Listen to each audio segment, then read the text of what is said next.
Everyone, welcome back to ನನ್ನ sari with ಪ್ರಿಯಾರ. ಇವತ್ತು ನಾನ್ wear ಮಾಡಿರೋದು beautiful Banarasi semi silk sari with ಬುಟ್ಟ. ನಾನ್ ವೇರ್ ಮಾಡಿರೋದು ಸನ್ಸೆಟ್ ಆರೆಂಜ್ ಕಲರ್. ನನ್ನ ಹತ್ರ ಇದರಲ್ಲಿ 4 ಕಲರ್ ಇದೆ. ನಾನು ಬೇಗ ಬೇಗ ತೋರಿಸ್ಬಿಡ್ತೀನಿ ನಿಮ್ಗೆ. ರಾಣಿ ಪಿಂಕ್. ಪಿಂಕ್ ಅಂದ್ರೆ ಯಾರಿಗೆ ತಾನೇ ಇಷ್ಟ ಇರಲ್ಲ ಹೇಳಿ. ಎಷ್ಟು ಬ್ಯೂಟಿಫುಲ್ ಆಗಿದೆ ನೋಡಿ ರಾಣಿ ಪಿಂಕ್.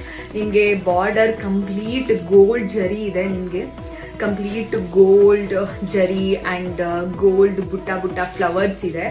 ಇದು ನಿಮ್ಗೆ ಪಲ್ಲು ಆಗಿರುತ್ತೆ. ಪಲ್ಲು ನೀವೇ ನೋಡ್ಬೋದು ಎಷ್ಟು ಬ್ಯೂಟಿಫುಲ್ ಆಗಿದೆ. ಕಂಪ್ಲೀಟ್ ಬನಾರಸಿ ಗೋಲ್ಡ್ ಜರಿ ಇದೆ. ನಿಮ್ಗೆ ಕಂಪ್ಲೀಟ್ ಗೋಲ್ಡ್ ಜರಿ. ಬ್ಲೌಸ್ ಪಾರ್ಟ್ ಬಂದ್ರೆ ನಿಮ್ಗೆ ಈ ತರ ಬರುತ್ತೆ. ನಿಮ್ಗೆ ಬಾರ್ಡರ್ ಕೂಡ ಈ ಲೆಂತ್ ಅಲ್ಲಿ ನಿಮ್ಗೆ ಸಿಗುತ್ತೆ ಅಂಡ್ ಇದು ಗೋಲ್ಡ್ ಜರಿ ಆಗಿದೆ. ನೆಕ್ಸ್ಟ್ ಇನ್ನೊಂದು ಪರ್ಪಲ್ ಕಲರ್. ಎಷ್ಟು ಚೆನ್ನಾಗಿದೆ ಅಲ್ವಾ? ಇದು ಅಷ್ಟೇ ಸೇಮ್